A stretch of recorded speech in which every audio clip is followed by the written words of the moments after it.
नमस्कार जी, time news 24 live में आपका स्वागत है।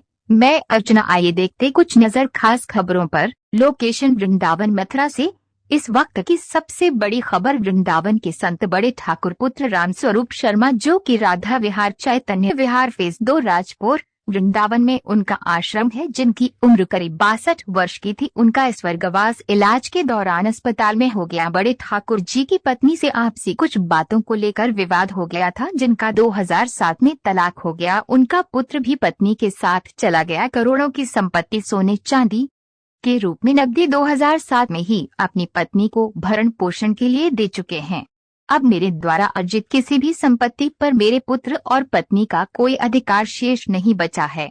अब मेरा अपनी पत्नी व पुत्र से कोई संबंध सरोकार किसी प्रकार का नहीं है। वसीयत में लिखा, मैं अपने पूरे परिवार को चल अचल संपत्ति से बेदखल करता हूँ। मेरे पास एक आवासीय मकान जो राधा विहार चेतन विहार फेज 2 राजपुर वृंदावन तहसील जिला मथुरा में इस पर मेरा ही कब्जा है। उक्त मकान पर मेरा सेवक सतीश, जिसकी पुत्री जानकी को वसीयत कर रहा हूँ, और वसीयत में लिखा है अपनी संपत्ति जानकी की हक में मृत्यु के बाद होगा। चल अचल संपत्ति, बैंक में जमा धन राशि, आज जो कुछ भी मेरे पास है वे बैंक आदि की नॉमिनी भी जानकी है। बैंक लॉकर अथवा भविष्य में मेरे नाम से कोई लेन देन होता है, उसका मालिक जानकी पुत्री सतीश मेरे समान ही इस वसीयत के आधार पर होगी। डंडा उसी को लेकर बड़े ठाकुर के पुत्र कुछ लोगों के साथ आश्रम पर पहुंचे तथा जानकी सहित पूरे परिवार को जान से मारने की धमकी दी और वहां से चले जाने को कहा, और आगे चेतावनी भी दी है कि आगे आश्रम को खाली नहीं किया तो जान से मार दूंगा। पूरी घटना को लेकर जानकी पुत्री सतीश ने उक्त घटना की तहरीर नियति चौकी में दी है। वृंदावन मथुरा से रिपोर्ट डॉक्टर केशव आचार्य गोस्वामी का कात्यायन पचौरी। जानकी है।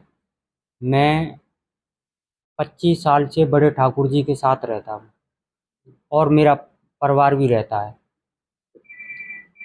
और जी मेरे साथ ये हुआ है कि जो भी उनकी संपत्ति थी बड़े ठाकुर जी की, उन्होंने मेरी बच्ची के नाम पे कर दी वसीयत।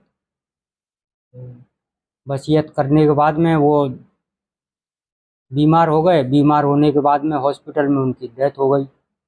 डेथ होने के बाद में उनका बेटा आया यहाँ, उनका और उनकी पत्नी का, महाराज जी की पत्नी का तलाक का केस चल रहा था। उनका 2007 में तलाक हो चुका था। उनका जो भी हर्जा खर्चा था महाराज जी ने उनके हिस्से का उनको दे दिया और बेटा को दे दिया अपना हिस्सा। कुछ हिस्सा जो इनकी महाराज जी की खुद की कमाई थी, उस हिस्सा में से महाराज जी ने मेरी बेटी के नाम पे कर दिया, वसीयत बना दी। महाराज जी की डेथ के बाद में उनका लड़का यहाँ आया, यहाँ मुझे आके धमकी दी कि मैं तुझे मार दूंगा, और यहाँ से गाड़ी ले गया और महाराज जी की जितना भी सोना चांदी था और कुछ कैश सब ले गया यहाँ से। कब की घटना है? कब आए थे वो यहाँ पर? वो आए थे यहाँ पे 10 तारीख को। तो आपने इसके बारे में कंप्लेंट रजिस्टर कराई कोई? जी हम डर गए थे। आपने कंप्लेंट नहीं दी कहीं? नहीं, कंप्लेंट नहीं।